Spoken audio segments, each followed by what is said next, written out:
Bueno, buenos días. Este, Continuando con los conceptos que transmitió la doctora eh, Contreras, eh, surge una pregunta, ¿no? Eh, ¿Qué pasó con las mujeres?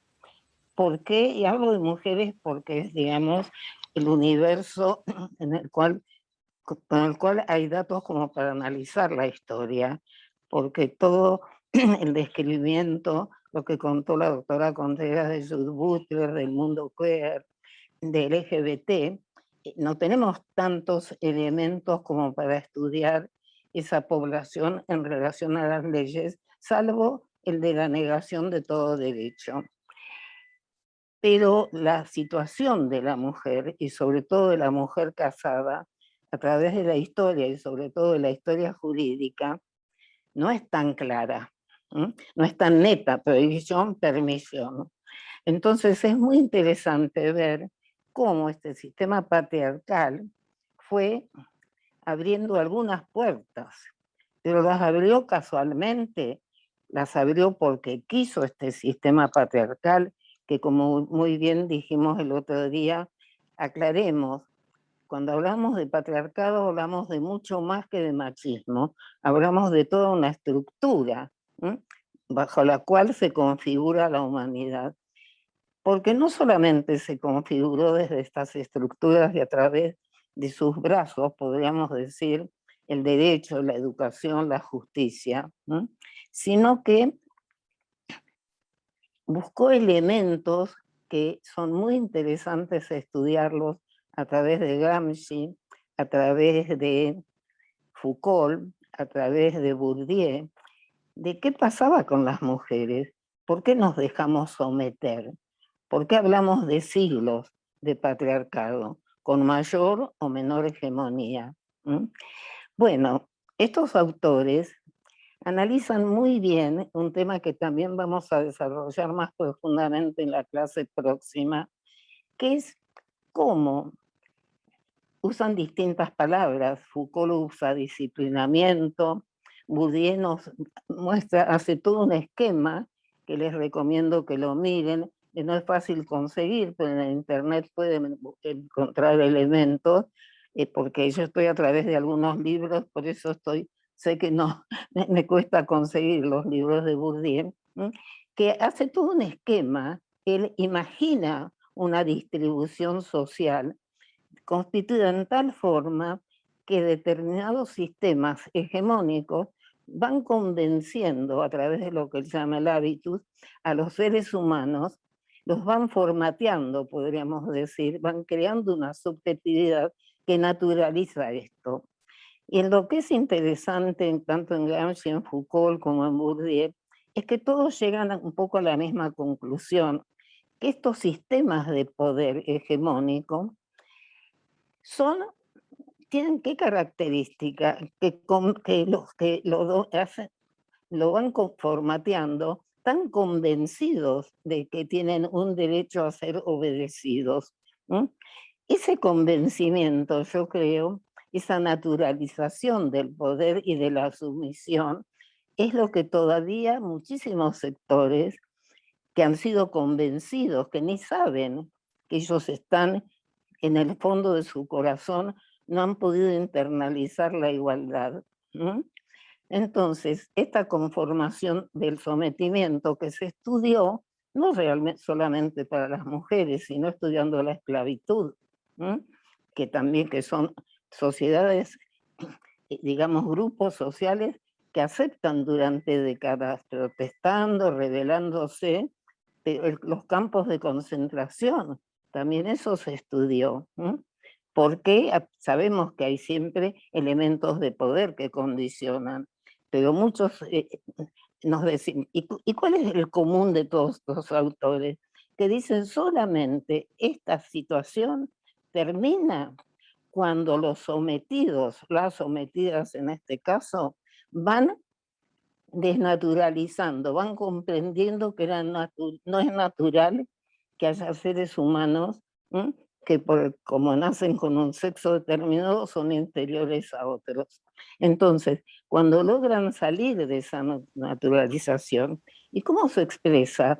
¿Cómo se logra eso? Yo creo que uno de los elementos, por eso digo que lo vamos a ver la semana próxima, es la violencia simbólica.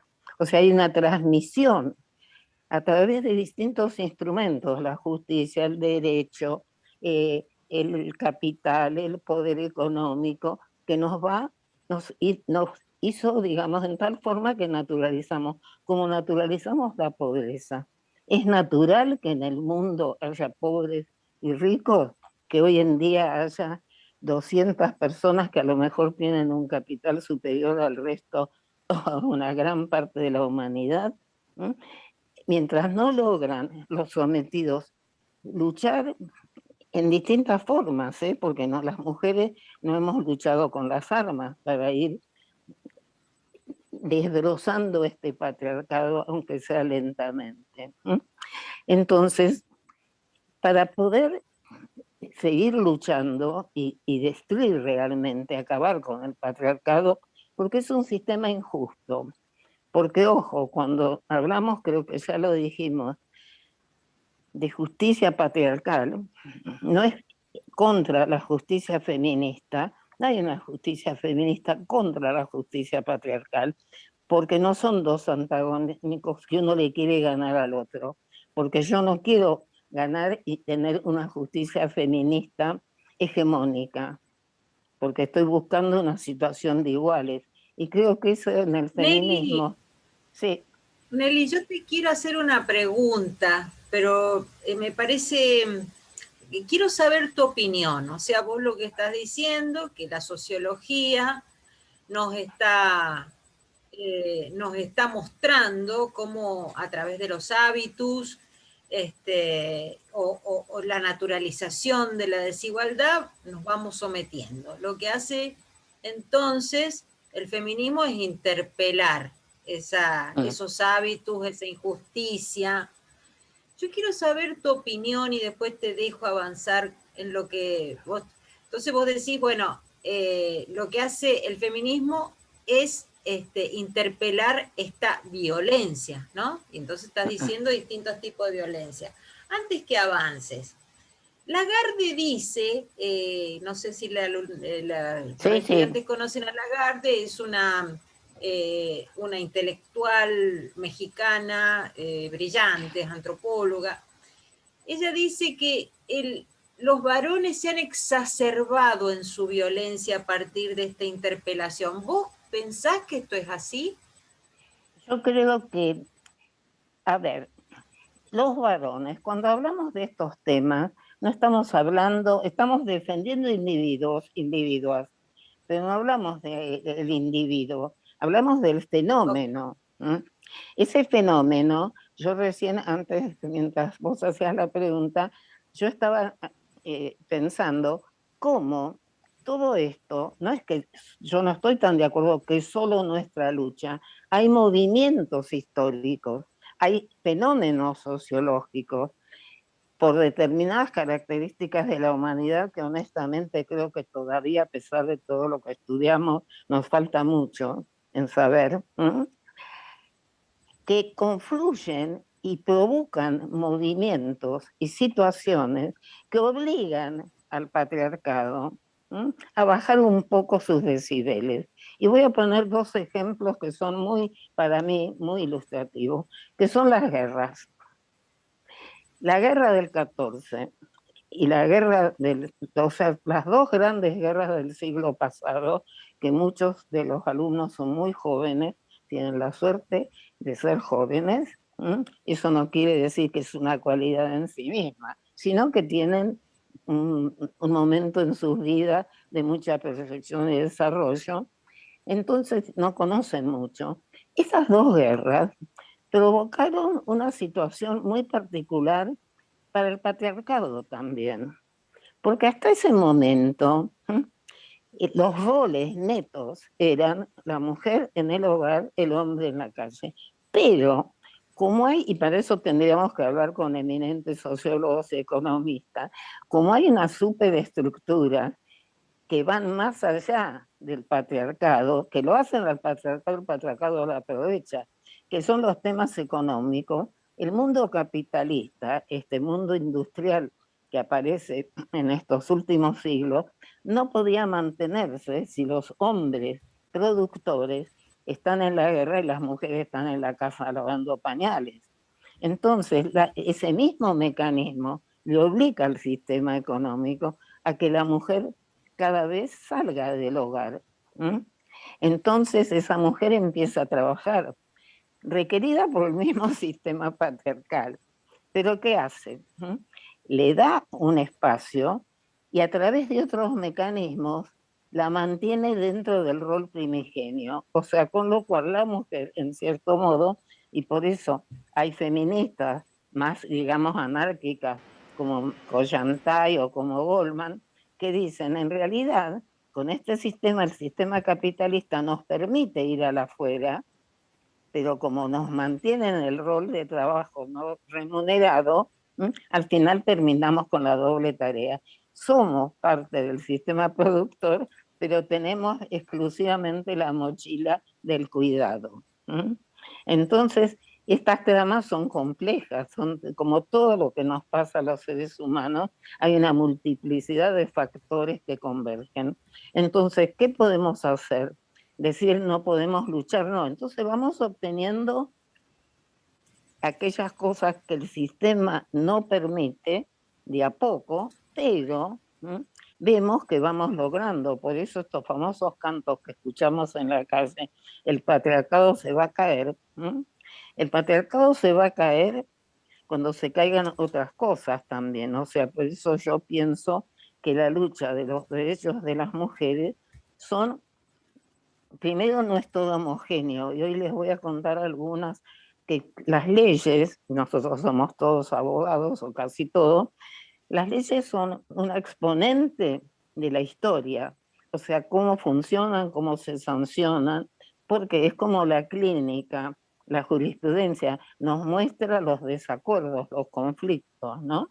Entonces, lo que sí es importante, porque si no, yo pienso, entonces que las mujeres fuimos tontas, los esclavos eran tontos, no, hay una multiplicidad. Y hoy todavía, y eso lo vamos a ver con más detalle en la próxima clase cuando hablemos del ámbito de lo penal, todavía hay mujeres que dicen, me pega pero no me pega tanto, o me pega pero no me pega delante de los chicos, a los chicos los quiere.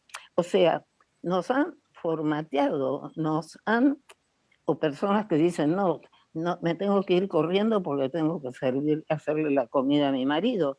Como y esa mujer también trabaja en el afuera, pero todavía está muy internalizado determinados hábitos que nos han ido dando a través de 1000 sistemas, ¿no? De una telenovela, de un libro, de cómo nos ubican, ¿no? Entonces, por eso es interesante, ¿no?, analizar un poco las leyes y cómo ver cómo se fueron, digamos, hemos llegado al mundo de hoy para ver cómo vamos a seguir, para que terminemos con esto, para que no sea distinto lo que le pasa a una mujer en la capital federal, en el Gran Buenos Aires, en el norte del Chaco o en una comunidad huichi. Si lo que nos interesa es mejorar la vida, porque también muchas veces nosotros nos enfrascamos en luchas y no nos damos cuenta que a lo mejor no es que lo que nosotros deseamos no sea justo, pero tiene que sentirlo como justo también la mujer a la cual va destinada. Y les pongo un ejemplo que uno muchas veces se pregunta, hago una denuncia de violencia, está bien que haga la denuncia, claro, para nuestra mente de abogados lo correcto es, hay una violación, hay que hacer la denuncia, pero no pongo a la mujer y la expongo a una especie de circo romano con un sistema judicial que no la va a escuchar, que no busqué cómo la voy a acompañar después, que no pensé que esa mujer no es un número ni es un papel, sino que es una mujer que ha sido educada o no educada, formateada en determinadas características, y la someto a un sistema que no está, digamos, que no es adecuado para que resuelva el problema, aunque es justo lo que dice la ley y es justo que nosotros como abogados pensemos en la denuncia. Por eso, ¿y por qué nos cuesta tanto todo esto? Porque este camino es muy difícil. Miren, ayer hablábamos en la otra clase con Julia y con ustedes, la Revolución Francesa, ¿no? Que ahí fuimos excluidas pero deliberadamente, a pesar de que las mujeres tomaron las armas, a pesar de que fueron las que detuvieron a Luis XIV y a la famosa María Antonieta. ¿No? ¿Y qué pasó después? Y cuando hablamos de la influencia de las guerras, miren la influencia que ha tenido. Nosotros todo el tiempo estamos hablando de los tratados de derechos humanos, pero ustedes se tuvieron a pensar, o alguien les habló de por qué nacen estos tratados de derechos humanos. ¿Qué le pasó a los estados? A estados que una humanidad que venía de una guerra. ¿No? Primero que todo, ¿cuándo nacen Naciones Unidas, digamos, la que nosotros conocemos, que no la Sociedad de Naciones Unidas, que nace después de la guerra del 14 y que fracasa? Después viene el nazismo, y después viene la guerra del 39 al 45. Miren la historia de la humanidad que somos. En 6 años murieron millones de personas, se destruyeron obras, ciudades, se bombardearon. En 6 años duró esa guerra. ¿Mm? Como 5 o 6 años duró nuestra dictadura en el siglo pasado. ¿Mm? Entonces, lo nefasto que puede ser el ser humano. Pero ¿qué pasó? ¿Y qué es interesante? ¿Y por qué yo planteo siempre y hablo de la guerra antes de hablar de los tratados de derechos humanos? Porque esa guerra sangrienta, con el holocausto, con cosas demenciales que cuando uno las lee, realmente, ¿cómo tengo que seguir confiando en esta humanidad? Porque creo que si no, mejor no hubiéramos subsistido como humanidad con toda la belleza que tiene el vivir y toda la cultura y lo rico, las cosas maravillosas que ha creado el hombre. ¿Qué pasa con los países? Dicen, esto no puede seguir así. Entonces, estos tratados de derechos humanos son tratados muy particulares, porque no son más tratados para ver la guerra, el comercio, las relaciones que llamamos exteriores entre países, sino son tratados en los cuales yo diría que un grupo de amigos hacemos un convenio de cómo vamos a respetar los derechos humanos en nuestra casa. Y acá es eso, son tratados que los países que los ratifican se comprometen a cuidar a su población, a respetar los derechos humanos dentro de su población. Y para eso ¿qué nos pasa? La humanidad vivió un camino muy doloroso y llegó a esto. ¿Cuáles son los mecanismos que tienen para ir modificando estas conductas? ¿Por qué? Porque yo ratifico el tratado, después tengo que ratificar el protocolo, y eso obliga a que cada Estado rinda cuentas todos los años en relación a los derechos y obligaciones que contrajo respecto a un tema X. Entonces, ¿cuáles son los que nos importan, sobre todo cuando hablamos de los temas de derechos de las mujeres y otras identidades? La CEDAW, que es el convenio contra todo tipo de discriminación, la Convención contra toda discriminación en contra de la mujer, la Convención de los Derechos del Niño, pero no es suficiente que se ratifique el tratado, sino que también hay que ratificar el protocolo, porque entonces ahí habilita a exigir la sociedad civil ante los comités y los organismos que integran cada uno de estos tratados, donde están representados expertos y todos los países.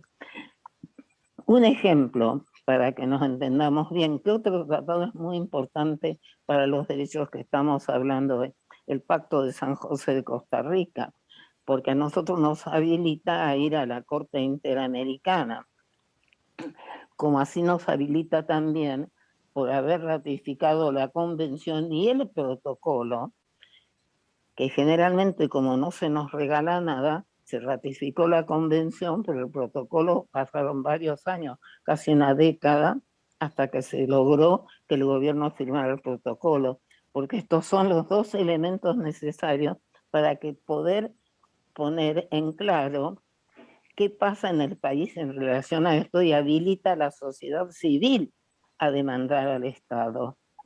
Ahora, cuando uno va a estas reuniones de Naciones Unidas, de ONU Mujeres, ve que todavía lo que nos falta, porque es intervenciones más amplias en relación a un Estado, sanciones más altas. Yo, por ejemplo, estoy en el tribunal que tiene que fijar la indemnización en un caso de estos, que le cuento para que entiendan bien cómo funciona. Acá una señora es víctima de violencia, eso se los voy a relatar y describir bien el lunes, en la otra clase. Una señora Ríos de apellido, al final acá sus denuncias de violencia no tienen eco en la justicia, y un día el marido la agrede con puñaladas muy, no sé, me acuerdo cuántas, terribles, que le dejan, no la mata, pero dejan secuelas muy graves. Entonces, hay una falla del Estado. Entonces, esta señora recurre a la Corte, no a la Comisión, al Comité de Naciones Unidas de la CEDAW, hace la denuncia, y entonces en estos temas generalmente el Estado se hacen mediaciones entre el comité y el Estado. El Estado argentino reconoce en este caso que la señora no tuvo la debida protección de la justicia en su país, y por eso al final se llega a un acuerdo donde esta señora va a ser indemnizada. O sea, el Estado le tiene que pagar. Entonces, y ustedes sobre todo como abogados del Estado, estos temas son muy interesantes y en general tardan mucho, en general. Ahora, ¿qué pasa? Lo bueno de estas sentencias, que la vamos a ver en detalle, es que exigen no solamente indemnizar a la víctima, sino que obligan al Estado, ¿no?, a, supongamos, capacitar, a no repetir, a modificar tales leyes. Entonces son mundos donde hay diversos aspectos de actividad desde el punto de vista del Comité de Naciones Unidas, de la Corte Interamericana, que tienen desde relatorías, recomendaciones, y eso nos ayuda mucho a los abogados, ¿no? Entonces, volviendo, esto yo les quería transmitir, de la importancia de estos tratados, pero todo nos costó mucho. ¿Saben cuándo? Nosotros tenemos la primera declaración de los derechos de las personas, no se habla hombre y mujer, después de esta guerra, cuando se funda ya y toma cuerpo Naciones Unidas, una declaración de 1960 y pico de los derechos de la mujer, declaración. Generalmente el camino es muy lento, pero bueno, porque se parte de tratar de sumar a la mayoría de los estados, porque no tiene sentido que, digamos, haya un tratado para todos y lo ratifique uno. Por eso muchas veces, para que tenga efecto, se necesitan determinados números de estados que lo ratifiquen. Entonces, recién a fines del siglo pasado, 1970 y pico, nunca me acuerdo bien el año, sale la Convención contra todo tipo de discriminación en contra de la mujer. Al poco tiempo, la Convención de los Derechos del Niño. Nuestro país la ratificó pronto, pero en realidad a estas dos, que son las que nos interesan más en esta temática, porque están también las que son internacionales, las que son interamericanas. Entonces, ¿Cuánto tiempo estuvieron? Pasaron 30 años prácticamente desde la primera declaración de los derechos humanos de las personas de Naciones Unidas hasta que se sancionó algo en relación a la mujer. Esto es lo que quiero señalar. Cuando recién se habló de derechos reproductivos separados de derechos sexuales en la conferencia de Beijing de 1995. Ahora, también me interesa ahora volver a la Argentina. ¿Qué pasaba en nuestro país? ¿Qué pasó en nuestro país? En nuestro país pasó que el iluminismo, que es lo que nutre a nuestros próceres de 1810, de nuestra declaración de la independencia, no tuvieron en cuenta a la mujer. ¿Saben quién la tuvo en cuenta sobre todo? Belgrano. Lean textos de Belgrano, buscan en internet y se van a asombrar de cómo, qué héroe tuvimos nosotros. A mí cada vez que encuentro algo más de Belgrano me emociona más porque nos habló de las mujeres, de la importancia de la educación antes del siglo XVIII, porque lo hace a fin del siglo XVIII, porque estamos en 1810, 1790 y pico, le escribe, creo que llega en la Gaceta, donde habla de la importancia para la economía también es que la mujer salga a trabajar, pero no lo hace, a ver, peyorativamente, lo hace valorizándola porque habla también del derecho a la educación.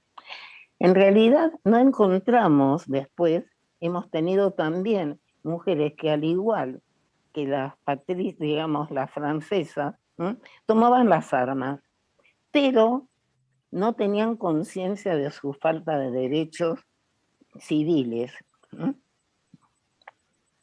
Entonces es muy interesante ver que Rivadavia, ¿qué le da? Le da lo que nos daría ahora también, digamos, determinadas clases sociales, beneficencia, pero no derechos. Les da un lugar a una clase privilegiada.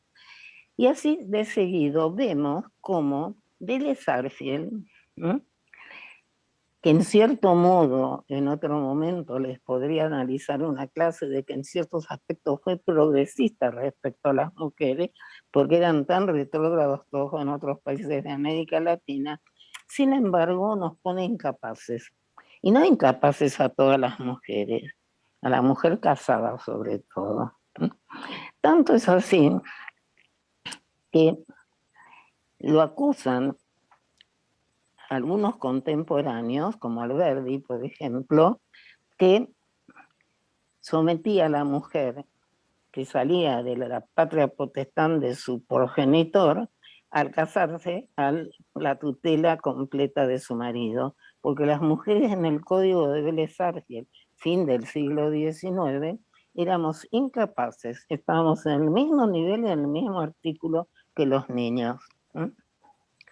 Ahora, del Código de Vélez se salta a la ley de matrimonio civil, que son avances. ¿Por qué? Porque en el Código de Vélez todavía el matrimonio único era el religioso. Y pasar del matrimonio religioso al matrimonio civil, al registro civil, costó sangre, sudor y lágrimas también. Costó, por ejemplo, un golpe en la provincia de Santa Fe, donde se crea el primer registro civil. Entonces, ¿dónde vamos emergiendo un poco las mujeres? No es que no se planteaban algunos casos. Curiosamente hubo un proyecto de divorcio a principios del siglo XX, 1900 y pico, que se perdió en la legislatura y que después nunca más tuvieron que pasar casi un siglo para que se dictara el divorcio vincular. Ahora, ¿qué modelo de familia teníamos? Era una familia esencial para el patriarcado, era una familia de tipo piramidal, donde el marido no solamente era más incapaz, el marido fijaba el domicilio, disponía de los bienes, las mujeres éramos prácticamente, a pesar que en la ley de matrimonio civil dimos un pasito, pero el pasito lo dieron más las mujeres, las solteras. A la mujer casada seguíamos dominadas. 1926, ley 11357, ley de derechos civiles de la mujer, ganada por movimientos feministas, en ese caso, y el Partido Socialista. Ahí aparece un prócer nuestro, que fue Alfredo Palacio, que peleó mucho esta ley. Pero, como todas las leyes que yo les voy a ir describiendo hoy en la próxima clase, estas leyes siempre salen mancas o casualidad, ¿no? Siempre la ley que proclamaba una igualdad entre las mujeres y los hombres, la mujer casada, ¿no?, tenía una serie de condicionamientos que fue una ficción. Primero, seguían, por ejemplo, el delito de adulterio. Hasta 1995. Parece mentira. Claro, para ustedes 1995 es algo muy lejano. Yo ya era una persona grande, pero pienso que convivía en una sociedad totalmente que no tenía nada que ver de que la mujer, si tenía una relación sexual fuera del matrimonio, era condenada por un delito penal, aunque la pena fuera mínima. En cambio, el hombre tenía mujer con casa puesta. Manceba, es una cosa muy demencial. No sé si ustedes se dan cuenta. Quiere decir que yo en palabras era capaz, pero ojo, no tenía derecho a tener una relación, digamos, una cosa que es tan de mi intimidad, porque era penada. En cambio, a mi marido podía tener miles de relaciones, ¿no?, y no le pasaba nada, solamente había que acreditar que le había puesto un departamento o una casa, ¿no?, y que la mantenía. O sea, ustedes no sé si se dan cuenta. Yo no podía interponer una acción de impugnación de la paternidad, de la filiación matrimonial hasta el año 2015, cuando cambia el Código Civil. O sea que mi marido, por la presunción, va con la libreta, anota como propio a un hijo mío y de otra persona, y yo no tenía derecho a impugnar esa paternidad. Digo, mejor venganza de un marido contra una mujer que poner un hijo que no es de él. O sea, este entramado de leyes nos ha hecho engañar, como el tema del aborto. Me decían, soy capaz, pero si quedo embarazada, que es un acto lícito, tener relaciones sexuales, y no puedo, no quiero o lo que sea, seguir con el embarazo, tengo que caer en el cuerpo del delito, que tiene un significado profundo. Me puede llegar a perder una beca, a no postularme a un cargo, o sea que, aparte de caer presa como han caído muchísimas mujeres. Entonces, este entramado es bueno analizarlo para ver cómo lo hemos podido permear y cómo tenemos que reconocer que a veces circunstancias políticas nos hacen obstaculizar caminos de liberación. Y esto lo digo porque yo les hablaba de la ley de 1926. Ahí tenía una pequeña llave, miren, para que siguiéramos siendo incapaces. Decía que el marido seguía siendo el administrador nato, presunto de todos los bienes de la mujer y de él. O sea, era el dueño nada más ni nada menos que del patrimonio.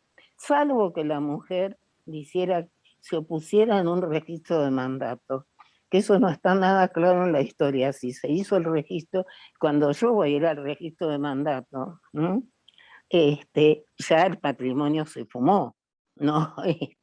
O sea, pensar que una mujer en 1926, 1930 iba a tener el coraje, ¿no? O sea que prácticamente los hombres siguieron siendo el patriarca en la familia, siguió siendo el que manejaba sus bienes propios, los bienes propios de la mujer, por más que la ley y no solo eso, siguieron embargando hasta 1950 y pico, 60. Yo he encontrado fallos en que se embargaban los bienes de la mujer por deudas del marido. En cambio, nunca había un fallo que se embarguen bienes del marido por deudas de la mujer. O sea, son esas razones que nos van construyendo estos distintos brazos que tiene el patriarcado. Entonces, O curiosidad, otra curiosidad, nosotros en nuestra historia tenemos muchas cosas que de repente nos llaman la atención.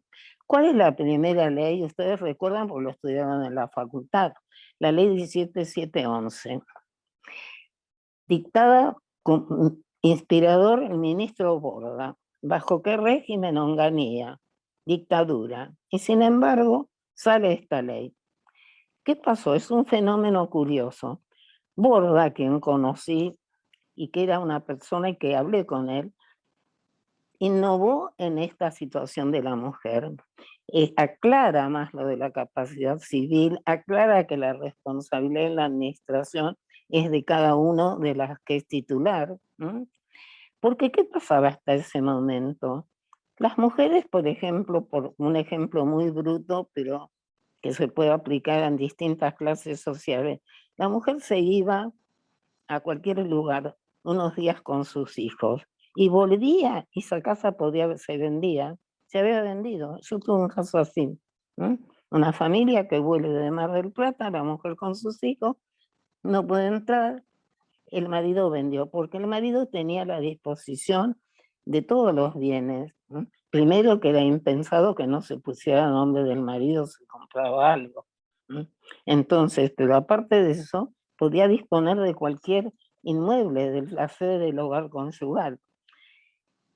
Por otro lado, Borda fue juez y había visto que los divorcios causados no tenían mucho sentido, que era algo que perjudicaba a la... Y él se dio cuenta, a pesar de que era muy católico, que tenía que cambiar. Y aparece el famoso artículo 107 bis, que es divorcio por presentación conjunta, que tuvo, porque sería bueno para las historiadoras, cuando uno lee las discusiones parlamentarias en relación a algunas situaciones, son siempre los mismos sectores los que se oponen.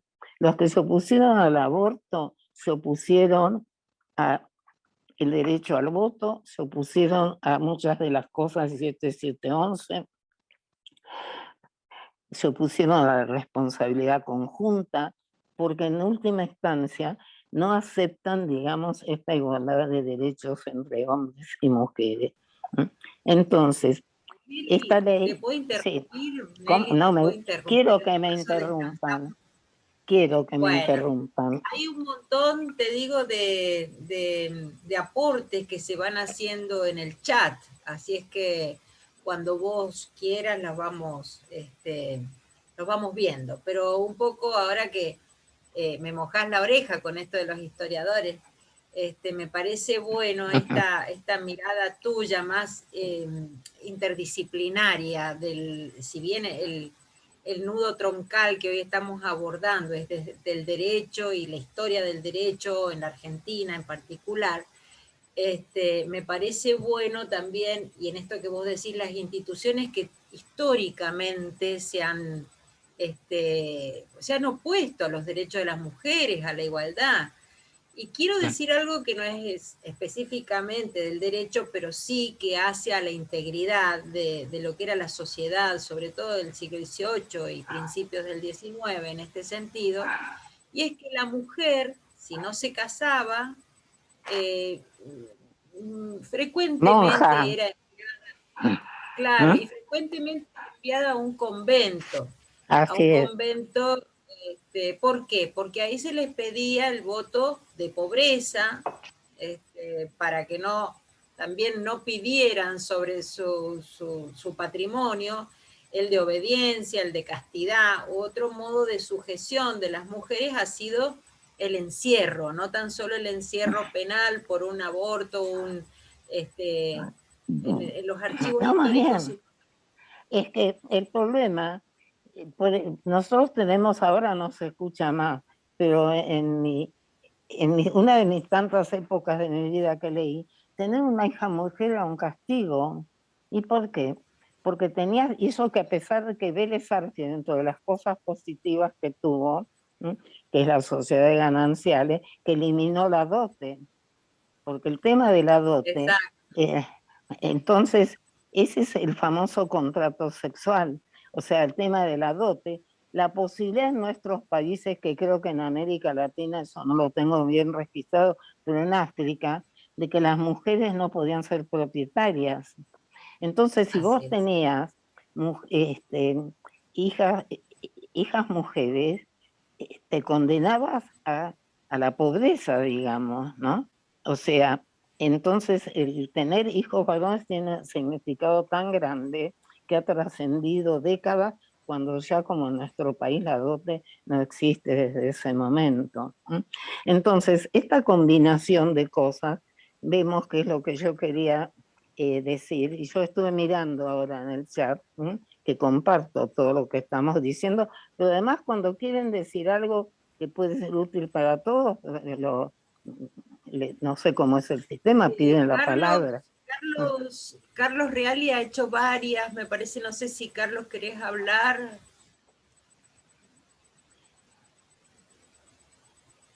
Sí, porque además veo por tu cara. Estoy. Perdón. No, sí. Fueron un par de comentarios. Por ejemplo, se me vino a la mente la de dote, pero justo Nelly lo transmitió. Después, en su momento, hablé de lo del famoso techo de cristal por el tema de las limitaciones que le oponen a las mujeres en determinados ámbitos. O sea, le dan como cierto lugar hasta cierto punto y limitaciones. Y bueno, pero porque justamente esto, la violencia, suponete que hoy hablábamos, la violencia simbólica sigue existiendo y además no gratuitamente. Yo creo que son construcciones que se favorecen desde determinados ámbitos de poder, ¿no? Entonces, por eso esta lucha es tan compleja, y sobre todo en un país, porque a veces decimos, bueno, no nos podemos comparar con Uruguay por el número de población, por la extensión, porque nuestro país tiene zonas muy disímiles, tiene maravillas porque no tiene grandes problemas orográficos para trasladarse, tiene un clima más o menos no demasiado agudo como en otros países, pero tenemos situaciones muy disímiles.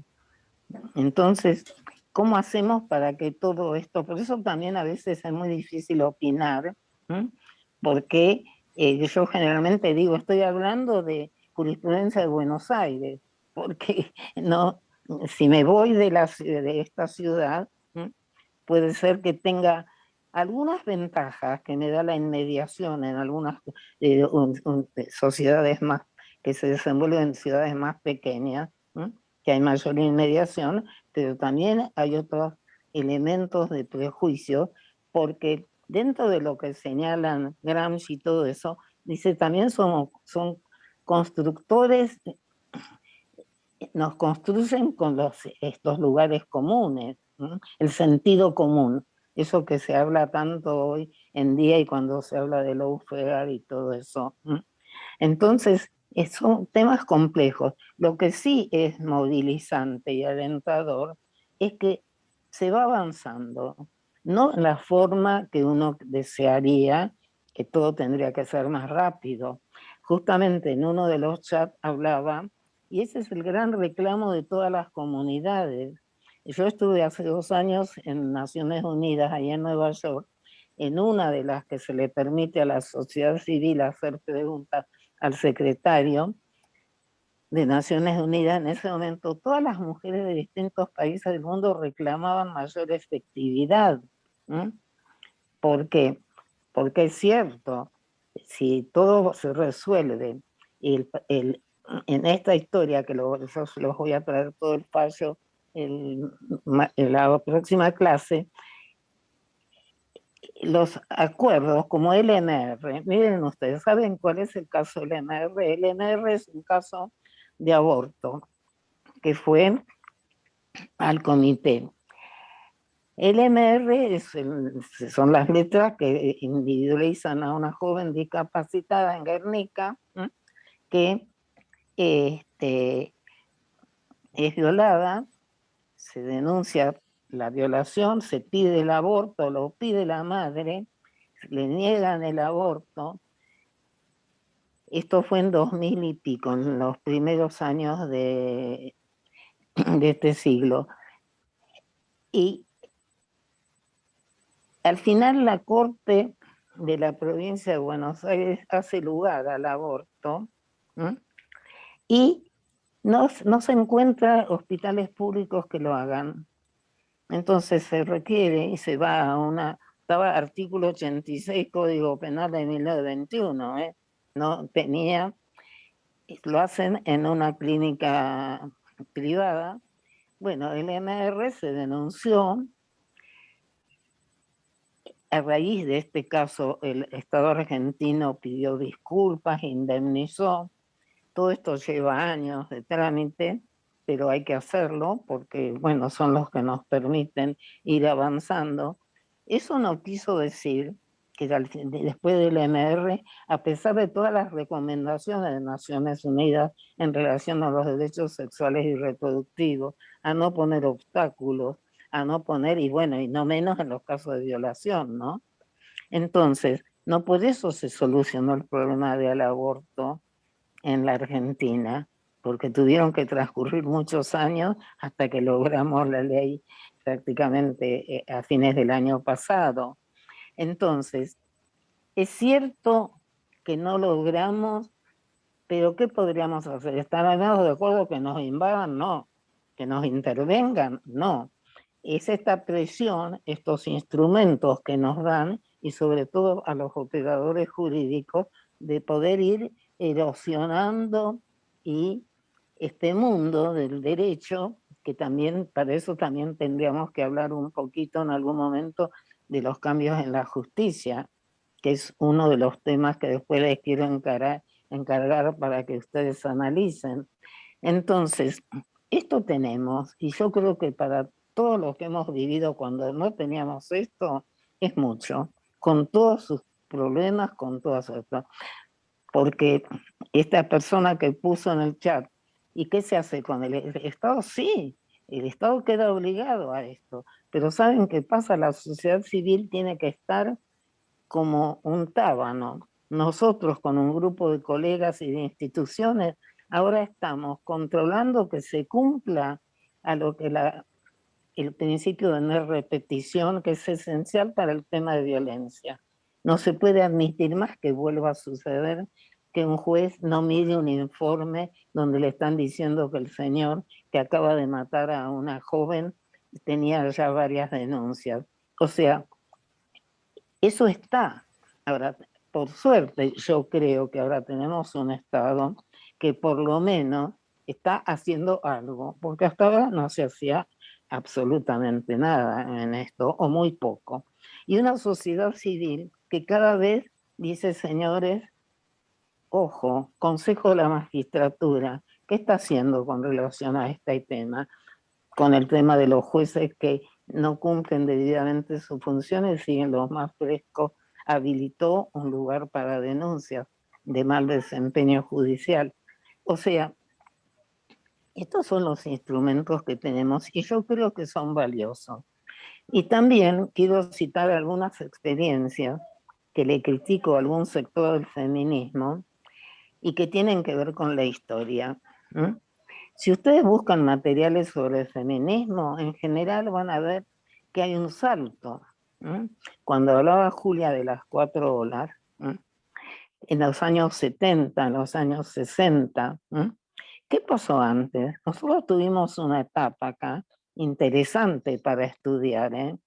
Yo también, no voy a hacer mi mea culpa, hace poco que me puse a leer un poco más de ese tema, que es la etapa del peronismo. Eso es lo que nosotros nos tenemos que permitir, que se critique más o no se reconozca lo que hace un gobierno en un sentido porque no me gusta el gobierno. Miren ustedes, nosotros cuando hablamos de las distintas etapas del feminismo, en general, yo puedo ser, Julia, me corrigen ustedes, no encuentro referencias a qué pasó en la época del peronismo. Pero resulta que en la época del peronismo yo pude votar por primera vez en mi vida, porque durante un gobierno peronista se dictó la ley del voto femenino. No quiere decir que antes no hubo movimientos por el voto en la Argentina. Julia Lanteri presentó un recurso de amparo, que yo lo usé mucho, para el tema de qué es la justicia, porque a la Corte, en el 1930, a Lanteri le contesta, pues ella pide votar, y le dice que está equivocada, porque no la discriminan a ella, porque ninguna mujer puede votar, que es el famoso sentido de la justicia distributiva. Yo distribuyo, o sea, los negros nunca hubieran podido viajar en un ómnibus con blancos porque estaban prohibidos. Esto es uno de los elementos más siniestros que pasó en la historia. También tuvieron el mismo problema los médicos judíos en la época del nazismo. No les permitían ejercer la profesión. Pero hay fallos de eso, está escrito. No, no lo estoy discriminando. Ninguno puede hacerlo. Entonces eso, perdón, Lili. No, por favor. Digo, no, que por eso, digamos, una otra perspectiva del derecho, más heterodoxa o más mirada hacia lo social, es cuando se habla de derechos colectivos, ¿no? Bueno, yo a vos no te discrimino porque en realidad no dejo votar a ninguna mujer, yo a vos no te discrimino no porque seas afrodescendiente, porque ninguna afrodescendiente puede ir en esta parte del colectivo. Claro.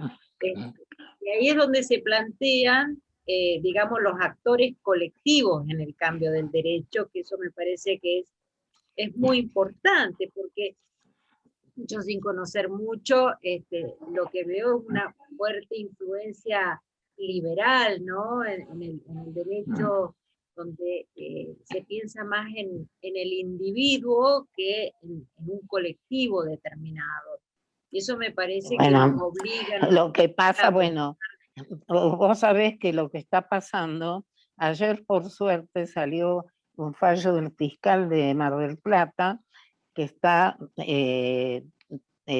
interviene en el de Cámara, en el fallo de este juez López, que dijo que declaró inconstitucional y sacó una medida precautoria que por suerte está al final fue concedida no por él, sino por el juez porque lo recusaron, y en los rechazos de los fallos de pedidos de inconstitucionalidad de la IBE, de la ley 27610, justamente se señala la diferenciación, porque no hay un interés colectivo, o sea, el que lo plantea, nosotros tenemos para la inconstitucionalidad en relación a un caso, o que hubiera un interés colectivo que puede ser algo de derecho ambiental, pero no el derecho al aborto.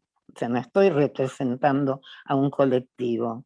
Además, no estoy representando a un colectivo y no sé a quién estoy representando, porque en la forma que se plantea es como a lo mejor que de un embarazo se implante, o sea, se fertilice un óvulo, se implante, o sea, son absurdos jurídicos.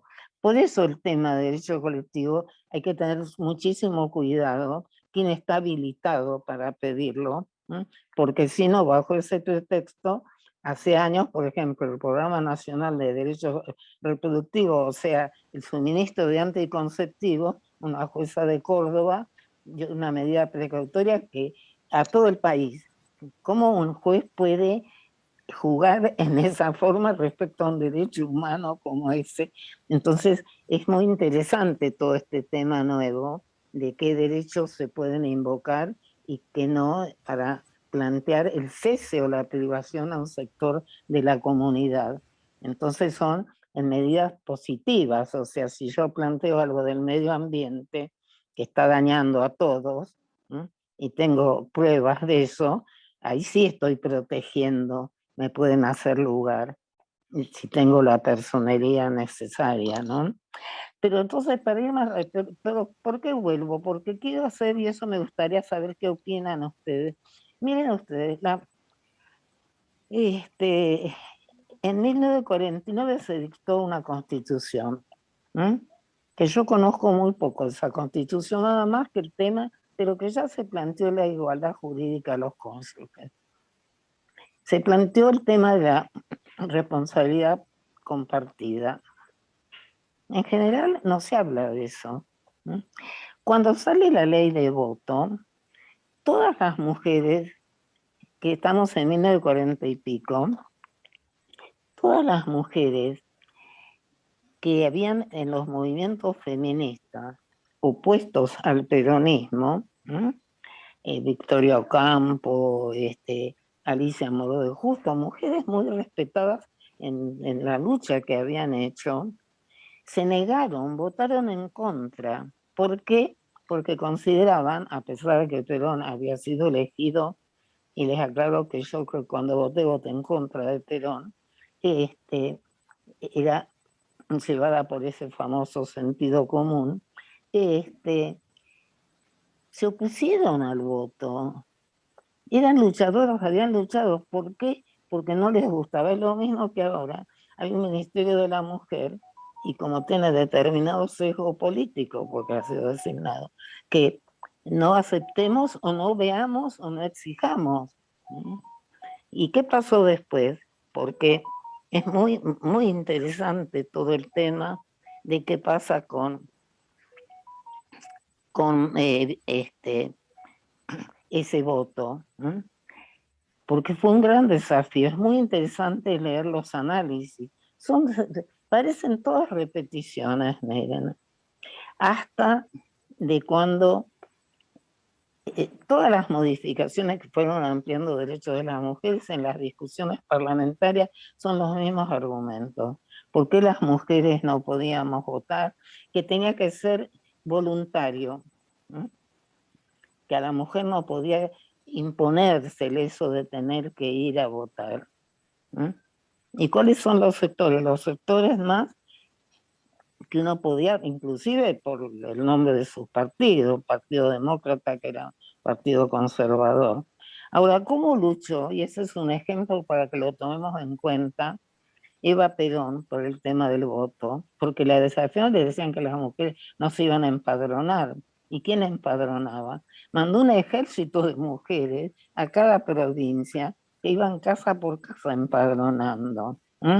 Yo a veces pienso si no tendríamos que hacer algunas cosas así para que no haya más violadores, por ejemplo, de ir convenciendo a las personas en un tete-a-tete, no a través de la teoría y de los programas. Entonces, militantes de calle. Y claro, porque ¿cómo llegás para transformar costumbres en determinadas comunidades? Donde bueno, yo he podido conocer algunas amigas que tenía Eva en las provincias y que eran las que implementaban estas políticas, no digamos de género, pero sí femeninas en el esquema del peronismo, y eran cuadros políticos realmente increíbles.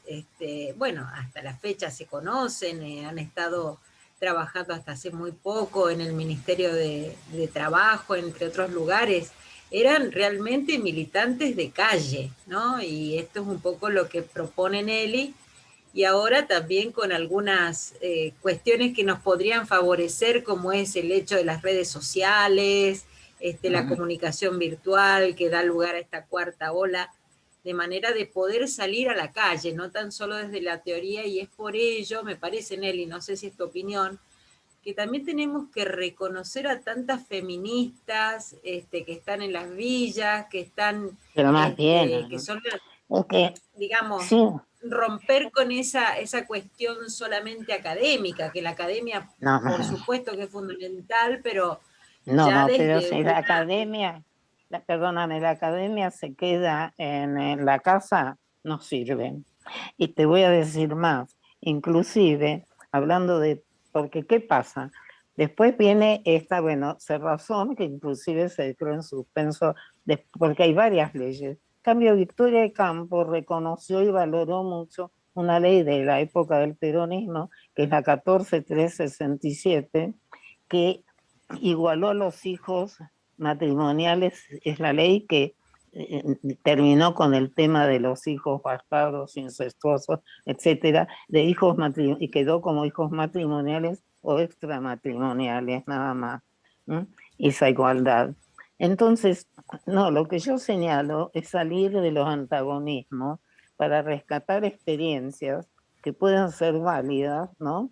Y además porque me llama la atención, ¿por qué las feministas no mencionan esa etapa? Que también ya se había planteado la responsabilidad parental indistinta. Ahora, nosotros después tuvimos feministas, no feministas, una aplanadora que fue la dictadura de 1970 a fines del siglo pasado, y donde efectivamente hay mujeres que ni sabían de feminismo, es muy probable, porque para mí los movimientos feministas hasta ese momento estaban muy alejados, y cuando se ven los nombres, son nombres generalmente de mujeres de determinadas clases sociales, pero que son un ejemplo de feminismo, que fueron las madres y abuelas de Plaza de Mayo. Entonces, porque alguien también puso para reivindicarla, y yo creo que sí. Tanto es así que se ha dicho, digamos, que los pañuelos blancos, los pañuelos verdes se inspiraron en los pañuelos blancos. Esa virtud que tuvieron las madres, esa valentía, esa sensibilidad, son algunos de los, no sé cómo decirle, valores que Alda Facio dice que tendríamos que transmitir a los hombres para que cese la violencia, ¿no? O sea que muchos de los estereotipos con los cuales nos han señalado a las mujeres son los gatos. Ahora, ¿qué pasó? Cuando vuelve la democracia empiezan a resurgir nuevas leyes.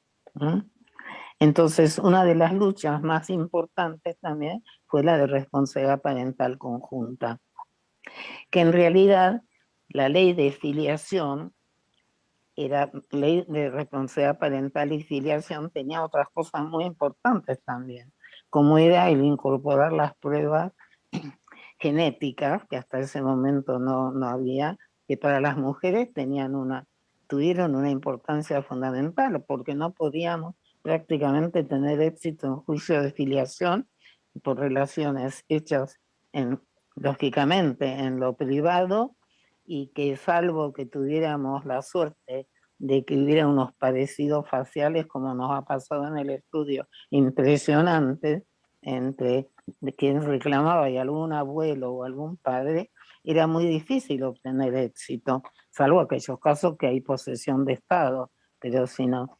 Entonces, estas leyes fueron muy importantes desde ese punto de vista, pero también ahí nos enfrentamos con algunos grupos feministas, porque yo no estaba a favor de la responsabilidad parental indistinta, que es lo mismo que ahora.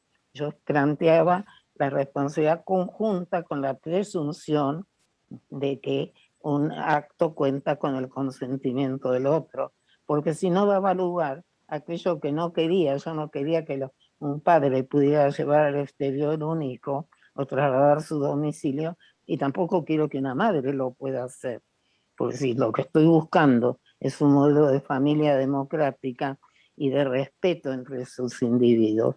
Y así fuimos avanzando en distintas leyes. Pero todavía no lográbamos un nuevo Código Civil, o sea, un cuerpo jurídico que no tuviera contradicciones. Y logramos en el 2000, a partir del 2012 se empezó a trabajar en el nuevo Código Civil de 2015, que empieza a regir en el 2015. Y ahí tenemos por primera vez en la historia un cuerpo jurídico. Hablo nada más que del Código Civil en relación al derecho de familia, porque es el que tiene vinculación directa e íntima con el tema del lugar de la mujer, el lugar de los niñas y niñas en esta sociedad.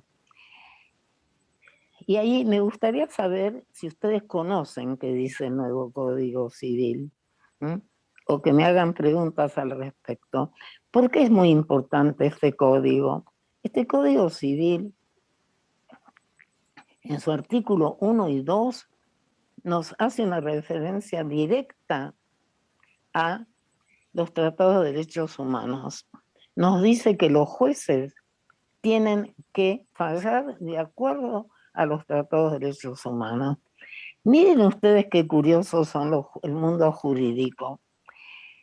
Muchos grandes juristas, entre comillas, como Belucio, Zanoni, criticaron mucho a la ley 26061, una ley de infancia que sale en el 2009, porque decía, la ley dice, porque por suerte está rigiendo, que debe tenerse en cuenta en todo momento la Convención de los Derechos del Niño. Entonces los juristas Ahí tengo un aporte, Nelly, de sí. Romina Estela, hace un aporte, no sé si Romy querés conversar.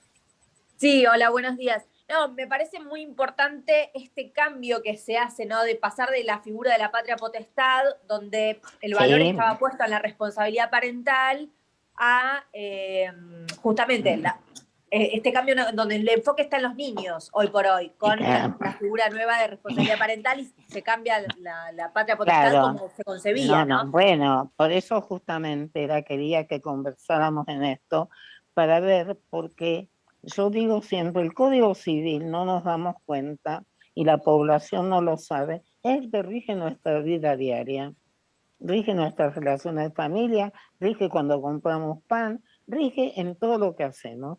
Eso no lo sabemos, pero esa ley nos va performateando, y así como nos formó en un modelo de familia patriarcal, este código cambia completamente eso, con los defectos que se le puede atribuir como cualquier obra humana. Primero, y eso es muy importante para que tengan en cuenta, es el artículo 1 y 2, porque hace un diálogo de fuentes, nos obliga a cuando estudiamos un artículo, como el que dice usted, cuando estudiamos cuidados compartidos, digamos, cuidados personales compartidos, cuando estudiamos la compensación económica, toda esta nueva figura, tenemos que siempre ver qué pasa con los tratados de derechos humanos, si nuestra interpretación está de acuerdo o no. Y vemos, no hay tiempo en estas pocas horas, pero hay mucha jurisprudencia que empezó y cambió en derecho de familia, con relación, por ejemplo, al traslado de una mujer, que es su fuente de trabajo, de domicilio, de hacer lugar a un pedido de traslado que antes era impensado. El del hombre sí, la mujer, ¿por qué? Porque durante décadas el hombre fijaba el domicilio. Acá fijaba el nombre de nuestros hijos. El Código Civil trae la obligación a todo.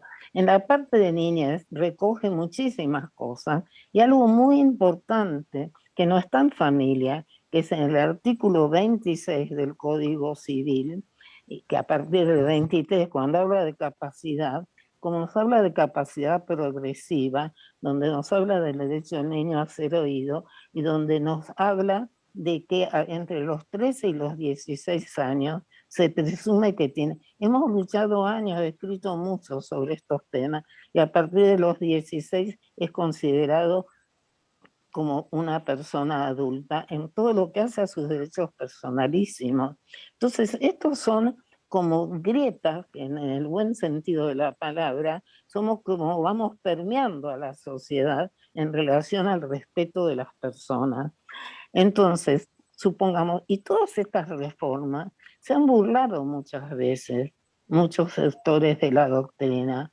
A mí me ha llegado a decir cuando trabajaba por responsabilidad conjunta, pero así en Congreso, y la doctora Minchersky también está pidiendo de que los padres vayan a la justicia si uno le quiere cortar el pelo al otro. O sea, hay una banalización. Con respecto al artículo 26, en la discusión en diputado, me llegó a decir una diputada que yo, como yo digo que había planteado que entre los 13 y los 16 años un aborto medicamentoso, de acuerdo ya al artículo 26, en realidad el efector de la salud no puede, digamos, sacar, no recibir a una niña de 13 años que va a plantear que si va sola, y sin es porque falló la escuela, falló la familia, que operador de la salud la tiene que mantener como el operador de la justicia. Que decía, no, venga con su papá, si me tengo que preguntar qué le pasa a esa niña y cómo la ayudo.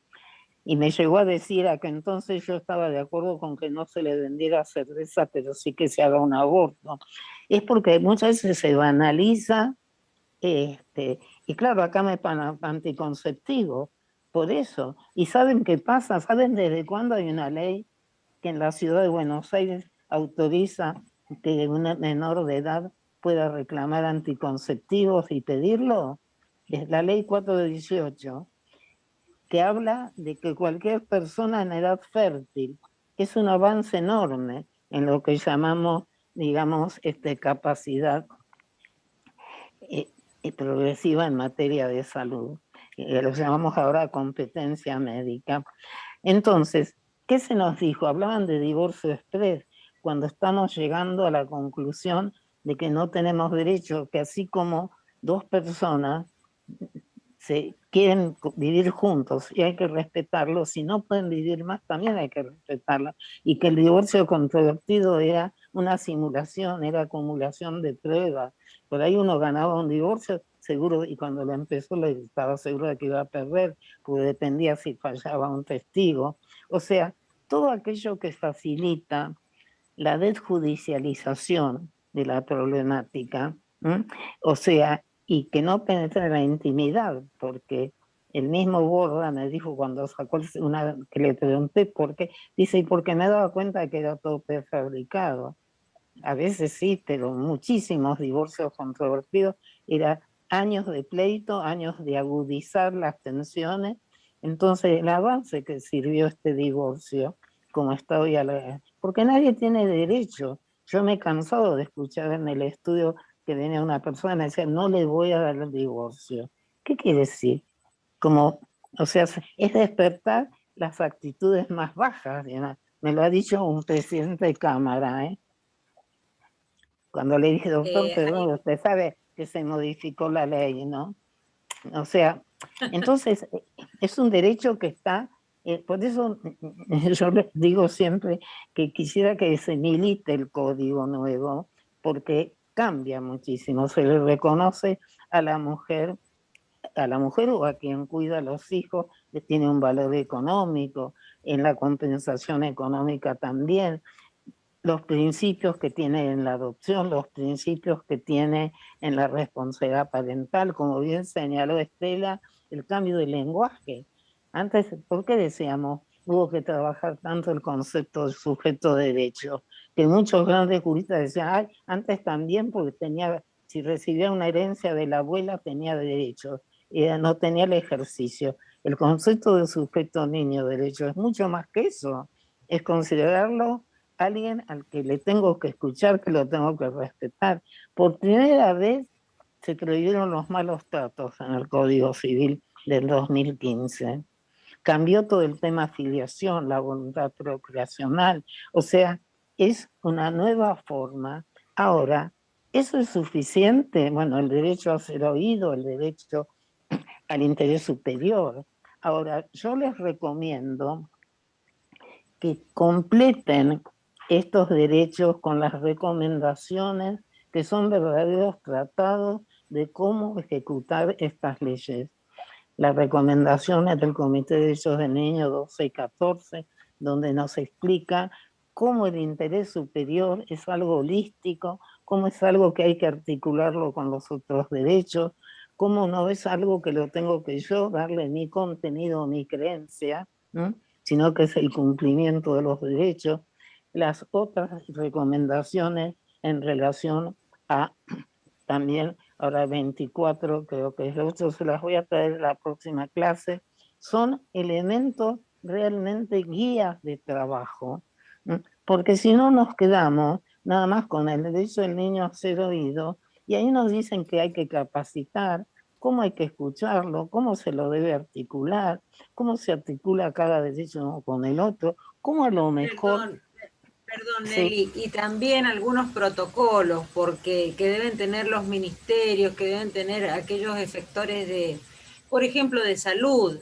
Me comentaba el otro día una médica, perdón, que tuvo que obligarla, había entrado, digamos, a un CESAC, una niña con su madre, una adolescente de 16 años, que quería decir algunas cosas y la madre estaba encima. O sea, muchas veces nuestras cabezas sociales están un poco detrás por ejemplo, del Código Civil. La tuvo que decir a la mamá, por favor, retírese, déjeme hablar con él. O sea, bien me parece que se tiene que plasmar en protocolos, en cuestiones para que se hagan efectivos.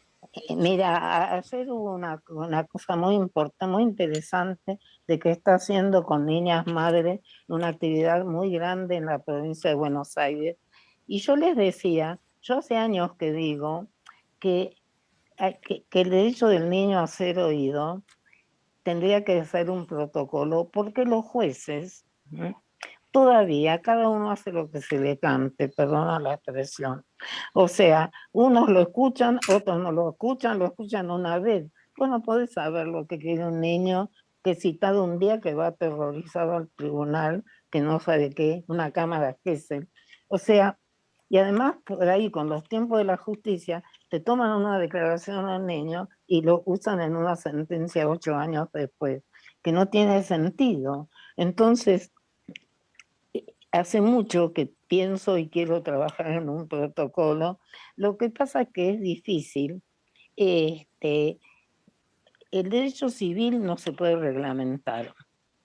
Pero yo te digo, Julia, que si fuera obligatorio que respeten las recomendaciones de cómo se debe escuchar a un niño o qué es el interés superior, tenés todos los datos de cómo hacerlo.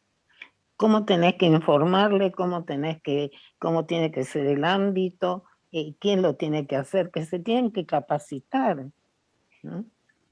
Porque nosotros seguimos con una justicia, y eso ya va a ir para la otra clase, pero yo uno de los ejercicios que quería hacer, plantearles, son dos, pero que elijan, o varios. A ver. Uno es con el tema de la ley 26485, que vamos a trabajar la semana que viene, que ustedes ya la vieron seguro con la ley Micaela, no trae sanciones. Fue muy criticada por eso. No es sencillo. Yo siempre dije que, siempre, no es que lo digo, es lo que creo que corresponde, que nosotros tenemos un sistema jurídico y que yo, aunque no diga una sanción, supongamos violencia laboral, violencia administrativa, habla la ley. Entonces, uno de los trabajos que quería pedirles es que trabajen la ley esta y que después veamos cómo ustedes cubrirían el tema de las sanciones o del tema de los procedimientos. Porque ustedes vieron, por ejemplo, tenemos violencia obstétrica, tenemos violencia que tiene que ver con violencia mediática, violencia económica. Entonces, ¿cómo se agruparía una si es necesaria o no? Porque también uno puede decir, no, violencia económica yo tengo todas las leyes de alimentos, las leyes de sociedad conyugal, entonces no me hace falta pero eso es muy interesante hacerlo, porque inclusive se designó una comisión que terminó no produciendo nada. ¿Cómo, estudiando esta ley, algunos de los principios de esta ley se están poniendo en práctica ahora con el ministerio? Porque ustedes si ya vieron la ley, van a ver que tiene toda una parte que obliga a los ministerios, a cada ministerio a tener una política contra la violencia de acuerdo a su especificidad. En una investigación que hicimos hace años, la única que había cumplido mucho, había hecho muchísimas cosas, ¿saben quién fue? El ministerio, que nunca sé bien cómo se llama ahora, el ministerio donde estaba Nilda Garré, que es el ministerio de seguridad. El de seguridad. No es seguridad, donde está Rossi. El otro, el de defensa. Pero que claro, bueno, que es no de la defensa, que es el tema de Estela Maris Martínez, sino el de defensa. No, de defensa de los... Sí, por eso del ejército, donde está. Bueno, Neil Agarré publicó, hizo seminario, cambió costumbres porque el ejército era retrógrado total en cuanto a los derechos relativos a familia. Vieron, no sé, pues, se divorciaban, no los ascendían, o sea, tenían una cantidad de normas defendiendo la paz familiar. Y Neil Agarré hizo ahora a través de, en realidad se está poniendo en práctica porque hay muchas mesas interministeriales que, o sea, el Ministerio de la Mujer está cumpliendo. Pero eso sería algo. Y después, otra cosa que también me gustaría que puedan ver, porque todo esto, como vemos, nosotros tenemos buenas leyes, pero en la práctica y en la materia que nos interesa, porque somos abogados, o la mayoría son abogados, es ver qué modificaciones piensan ustedes que se podría hacer en la justicia o que se debería hacer. Algunos ya se están haciendo en algunos aspectos interesantes, por ejemplo, en la procuración, no en la de ustedes, solo en la otra, creo que hay cambios en el tema de selección de jueces. O sea, en el Consejo de la Magistratura se están estudiando algunos avances en cuanto a cambio en intervención en los jurados de las mujeres, esta oficina de denuncia. O sea, pensar un poco, porque tenemos dos órdenes de medidas en reforma de la justicia. Uno son inmediatas y posibles ya, y otras son, digamos, requieren más tiempo. Entonces, trabajar un poco esos temas, y lo que es también interesante es, y además porque ustedes ya conocen, y han hecho la de Micaela, ver qué pasa con la capacitación. Porque yo creo que si la capacitación no es continua y no es más que capacitación, concientización, no sirve. O sea, transmitir conocimiento sin ese plus que puede dejar prendida una llamita, creo que no sirve. Pero me gustaría mucho, porque creo que nos va a enriquecer a ustedes y también vamos a seguir viendo el tema de, primero, apreciar y valorar el Código Civil, difundirlo y tenerlo siempre con al lado los tratados de derechos humanos y las recomendaciones. Son una gran enseñanza. Por ahí les va a dar más guía que mucha doctrina y teoría. Y después, ver también qué cambios en la justicia y qué cambios, porque supongamos, claro, tenemos tanto para hablar. Yo también les quería hablar de la ley de la interrupción voluntaria del embarazo, de la nueva ley de los 1000 días, de la ley de violencia. Y a mí no me gusta leer, pero les quiero leer para que quede claro, o a ver si podemos hacer algo de intelectuación, después yo les leo. ¿Qué consideran ustedes que es la perspectiva de género? ¿Cómo definiría Reali la perspectiva de género? Bien.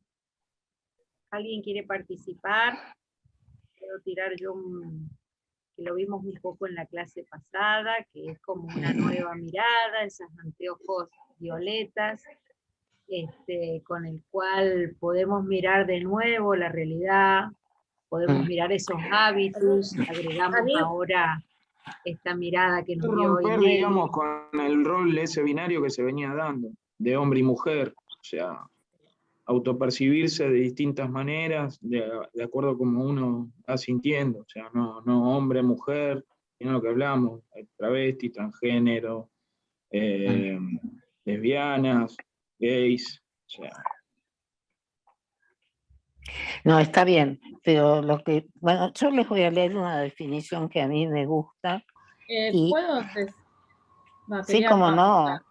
Es tratar de ver desde el lado de la otra persona, es ponerse en la piel, un poco ponerse en la piel de la otra persona y tratar de ver las cosas como la ve la otra persona.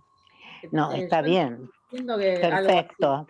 Claro, primero que todo, yo creo, les quiero decir mi opinión, me gustó lo de empatía.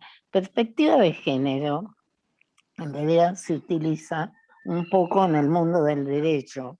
Yo creo que perspectiva de género, como bien dicen ustedes, es tener una perspectiva frente a una situación dada de buscar qué derechos humanos están involucrados y por qué.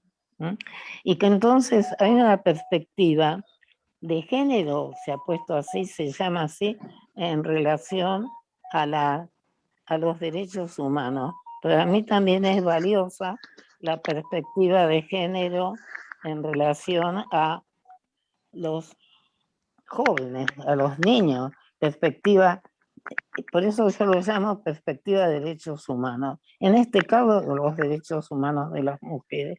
Pero para darle una entidad más, digamos, un método, les voy a leer dos cositas. Bueno, es un mecanismo de análisis, ¿eh? O sea, que busca explicar el fenómeno de desigualdad de la inequidad entre hombres y mujeres.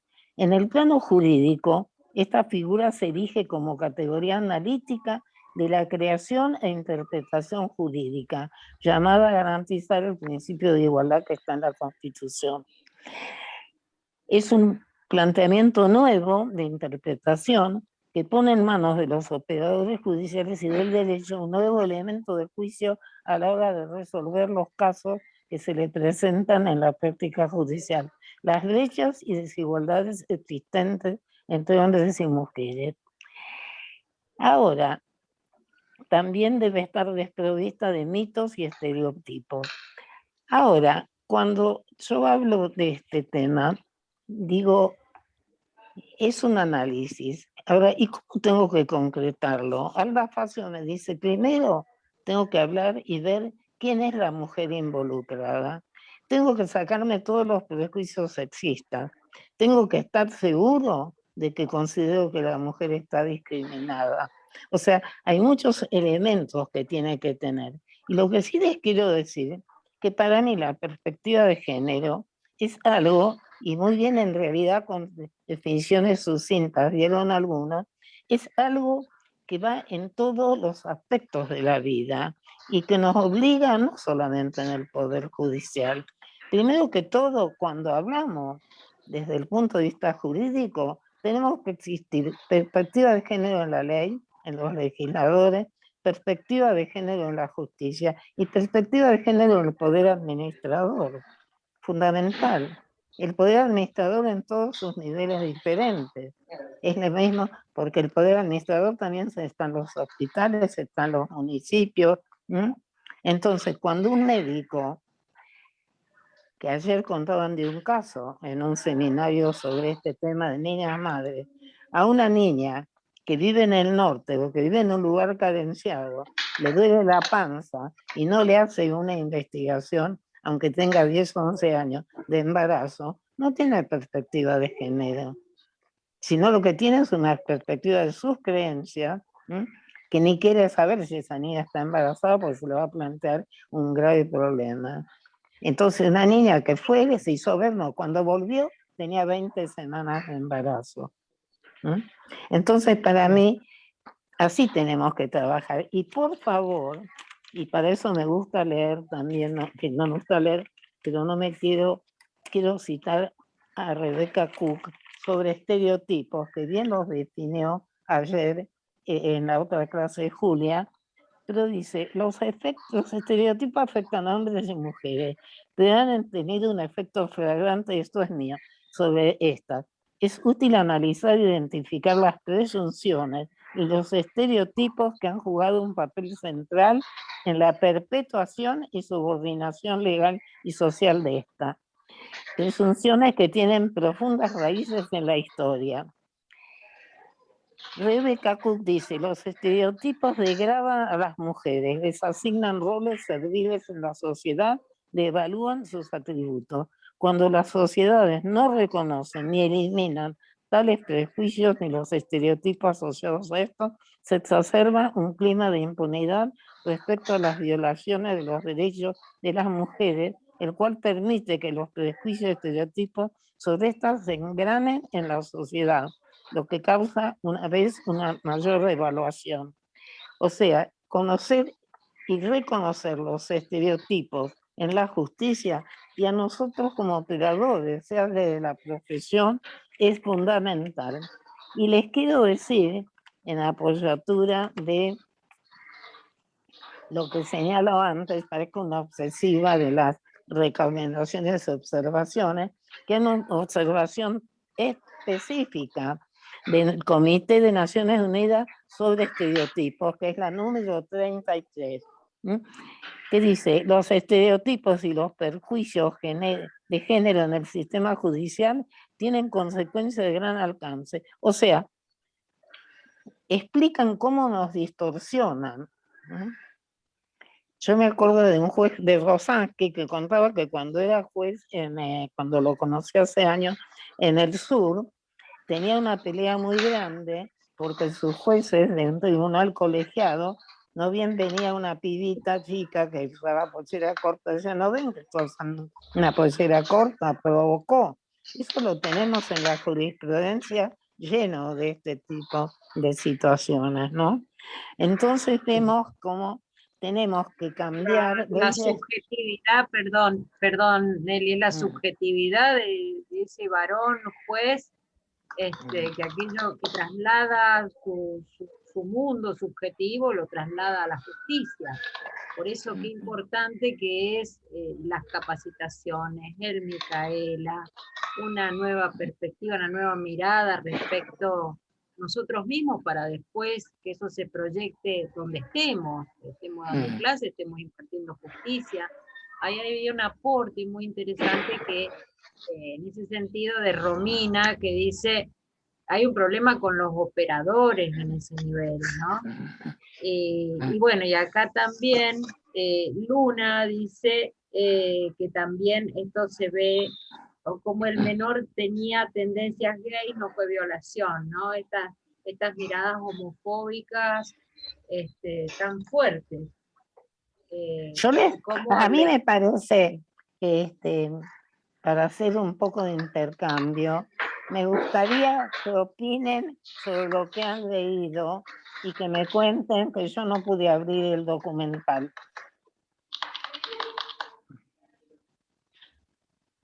Nelly, haz un comentario, porque hablaste mucho de la ley Micaela. Por favor, perdón, bueno. El que no hable, mutéese porque hay mucho ruido. No sé qué pasa. Dale, paso ahora y después ya sigo la...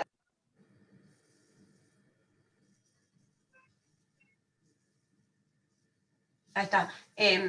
Que una crítica así que se me ocurre cuando la tuve que hacer es que en vez de ser algo colectivo, la transmisión de los conocimientos de la ley Micaela es individual. O sea, vos recibías un link, veías en un campus, como en los cursos típicos del INAP, y había como respuestas correctas para seguir avanzando, ¿no? Y como que esta cosa de la reflexión, lo mismo lo que charlamos en la clase pasada, que a un montón de gente le va a pasar que por primera vez se encuentra con esos contenidos, se resuelven de manera individual y como si hubiera algo cierto, ¿no? Y como si no fuera una construcción. Y eso a mí no me gustó en ese momento cuando la hice, y ahora lo veo, también un poco lo había traído Julia, esto de que no es individual, sino lo colectivo lo que cambia, y que esa mirada también me pareció como antigua, y yo que me considero feminista, y creo que tanto Eli Gómez Alcorta como Ana Castellani, que son las cabezas de las instituciones que prepararon eso, también son feministas, se les pasó ese tema, ¿no? Así que algo para mejorar sería que hubiera una instancia de reflexión colectivas en la transmisión de la ley Micaela, y no que sea como un disco. Que no sea un verdadero falso. Claro, Nelly, estás muteada. A ver si da el ruido de acá. Peor me pasó, hace poco me llaman y me dicen, ¿cómo estás dando un curso en tal lugar? Le dije, yo no, juro que no. Está bien que estoy muy mayor, todo eso, pero no tengo agendado. ¿Qué pasa? Averiguan, es que lo que yo dije en una inauguración de la ley Micaela, el año pasado lo graban y los van usando, que no nos avisan. Y son organismos de la justicia, ¿no? Eso está muy mal. No, pero es que va con esto. Y bueno, eso tenemos el tema, pero es que acá igual, si uno quiere, con esta virtualidad también puede intercambiar. No es lo mismo que si estuviéramos en un aula, pero porque si no, por eso yo hablo más de concientización, porque, oye, eso está mostrado a través de las experiencias históricas, no porque vos recites cosas, el alumno o la otra te lo va a internalizar, por ahí lo podrá repetir alguna vez si tiene que dar un examen, pero otra cosa es que vos vayas cambiando y sensibilizándote. De acuerdo, igual creo que está bien que se dé, porque entre nada, y eso, bueno, por lo menos suponete acá, a Guadalupe le creó la inquietud de decir esto no basta. Yo también creo que no basta, pues si no sería todo muy sencillo. Lo que pasa es que es una sumatoria. Yo he sido profesora en el posgrado de familia, he tenido alumnas brillantes y después fueron juezas un desastre. O sea que podían dar un muy buen examen, pero otra cosa es cambiar tu cabeza, ¿no? Sensibilizarte.